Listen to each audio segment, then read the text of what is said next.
What's up, guys? Welcome back to another MX Bikes video. That's not a good start whatsoever. So today we are going to be doing something I've done a very, very long time ago, but never really carried on with. It's essentially just riding the track backwards and trying to find some sort of a flow. Someone did leave it as a suggestion in my Discord. I've got a video suggestions channel in there, and they specifically requested San Diego. Apparently they've tried it themselves, and you can get a bit of a good flow going. So I suppose in one way it's a bit of Supercross practice for me. As I am recording this the day before round 5 or 6? Is it 6? I don't know. Whichever the last aerial round was is when you're seeing this. Just recording it before my girlfriend comes down for the weekend and I am otherwise occupied and unable to record. But you know what? I thought it was an alright idea. The last time I'd done this was on Washougal when the channel was very, very young, at like very early stages, so I didn't have much of an audience at all back then.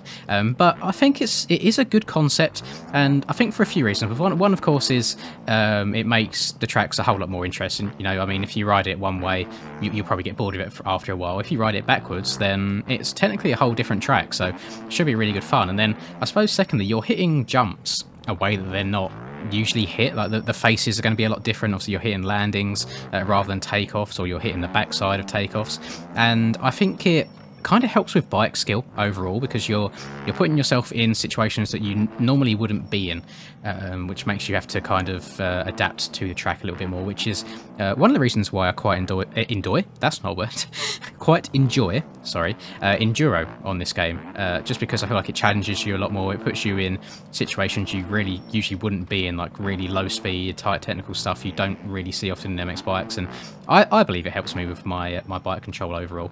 Oh Jesus, I slid out there. I'm still trying to get used to this damn Beta 17 traction, man. Like every time that I think I've finally got it down, it turns around and kicks me in the ass. But I'm very surprised I've not. I'm gonna jinx it 100%. Very surprised I've not crashed on the track so far. The pits doesn't count, all right. The first 3 seconds of the video should be dismissed. It shouldn't count whatsoever. But please do let me know. I know it's very early on in the video, but let me know if you kind of like this concept as a whole. If it's something that you ever do. I know obviously people do different things when they get bored. Let me know if this is something you ever do, and if it's well enough received, I'm more than happy to do it on other tracks. So if you can suggest a track to me that you'd love to see me try and ride backwards to get a bit of a flow going, I'm more than happy to. This is actually fairly pain-free. When I think of, like, if I ever think of riding track backwards, I'd more so think of a national track before anything else. And I do want to try something quickly. Hang on, only because I feel like it's easier to do. When you think of Supercross, a lot of the lines are quite strict. You know, you don't you wouldn't really think about riding it the wrong way. What I want to do is I want to roll this and see if I can double out. Oh God, no. There we go, there's the first crash, because I thought that'd be quicker if I can roll in and double out rather than double and then send that bloody takeoff to the moon. Oh, I want to see if there's any sorts of triples and stuff that I can get going, because doubling around the track gets a little bit boring after a while. Oh, I can step over that and then, oh, okay. I feel like as well at the same time you're going to see like my whole track learning process here, especially when it comes to Supercross. When I hit a rhythm for the first time, I feel like every time I go, hang on, can you jump one further there, and I'll turn around and try to do again. So if we step over, that was cleaner. Triple, jump out. Oh, that was very clean. I don't think there's any way we can skim these whoops though. I'm going to hit it full speed. Screw it. Oh God, there's so much steeper on the back end. Oh Jesus. And it's fine, we've survived, it's good. I just want to downside this tail top, jump out of these. It's all good, really. I'm trying to get used to as well that it's quite nice. I know it's not going to last very long, but it's quite nice every now and then getting to see that red plate on the old on the front of the bike. It's something that I've not had yet on MX bikes. It's very nice for it to be a first, especially in the 450 class as well. Really didn't expect that. If at all, I would have expected it to be when I was riding the 250 class last year. But I feel like my racecraft has improved a fair bit. I know, like, I rage in the races and I get into people now and then, but I think overall, in terms of consistency, I'm very, very happy with where I'm at right now. It's, I mean, this race that's just gone by, if you've watched it, thank you very much, but obviously this is recorded before I've done it. I'm a little bit nervous because it's going to be our first race on Beta 17. I'm not sure how much time people have been putting into the game. I know a few people have been off playing Sim whilst all the traction and the servers and things were being fixed, and I suppose outside of these videos I don't get to spend a whole lot of time just grinding away at the game, so it's going to be interesting. I hope that it goes okay. I mean, so I'm in the lead right now by before before this round happens. I'm in the lead by 14 points. Now, Jackie's in second, and Jackie's a very fast rider. Like, I'm under no impressions that in terms of raw speed, I do not believe I am faster than him. So it's all going to be down to a consistency game. I know that he's good at his start, so that's something that I really need to focus on. And I don't mind if he beats me, like on a race by race basis, as long as I'm like managing that points lead and trying to keep it at an okay distance. As long as the wheels don't completely fall off, then I think I'll be okay. But then at the same time, I forget just how long the season is. It's like, is it 17 rounds? I think it is. And we're only on round 5, I think. Yeah, this 2-week break's really thrown me off as well. Oh, there we go. That's what I wanted to do, is double out that way. Nice. Oh, yeah, okay, so it is doable. Can I go all the way into the corner? Yeah, and then step over and triple. Oh, and then triple out. I'm going to count that last little hump as an actual jump there. Oh, quick little pause there, sorry, just had to send some invoices out for work. I feel like I've explained this in a video before, but the invoicing process at my job takes a good maybe like 6 hours in total to send out all the invoices for the month, so I do it outside of work hours just so I can have it running on my work laptop next to me whilst I'm playing this. But sorry, back to business. This so far seems... I can't remember the guy's name that suggested it. I feel really, really bad.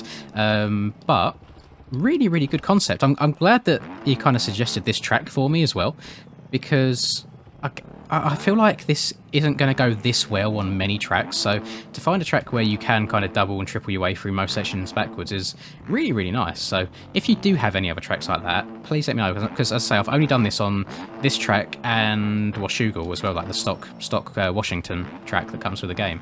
Oh god, stepping out again. So it's a really nice concept. As I said, it's just refreshing more than anything.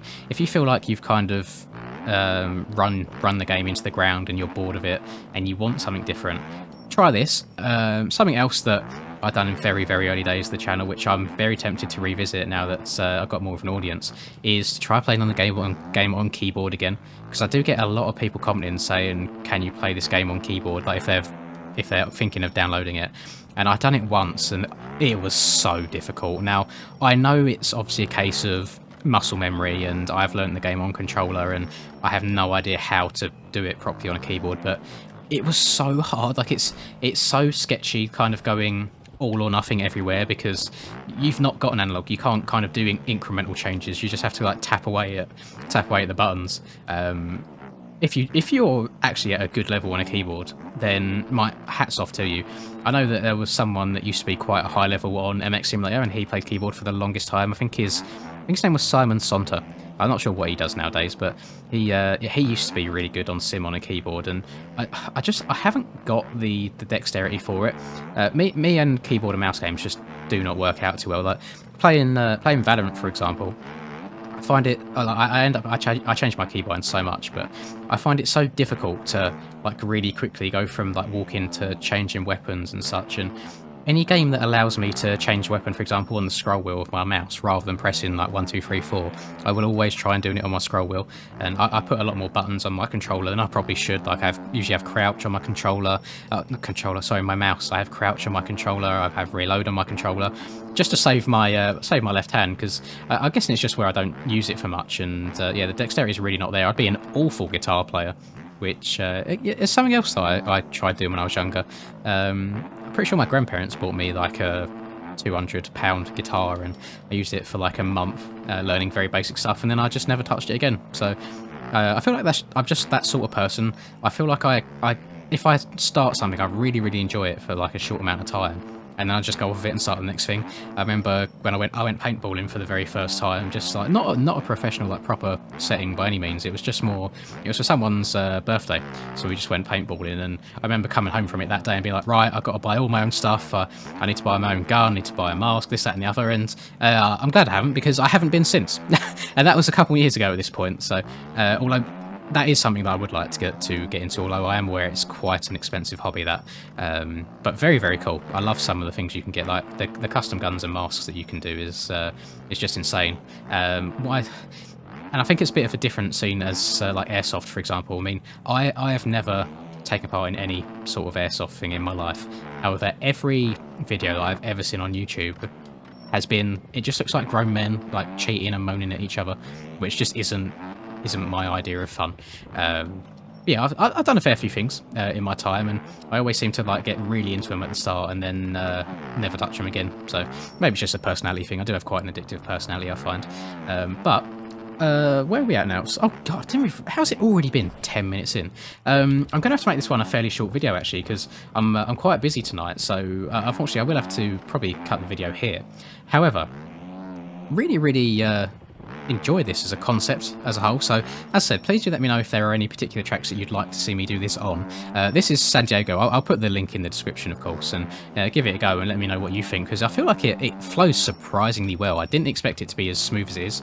A lot of the time the backsides of these jumps just aren't meant for taking off. I mean, they're a backside for a reason. They're a landing. They're not meant to be jumped, but all good fun. And I think it just is a props really to Stone Rider on his track building. Like really good fun.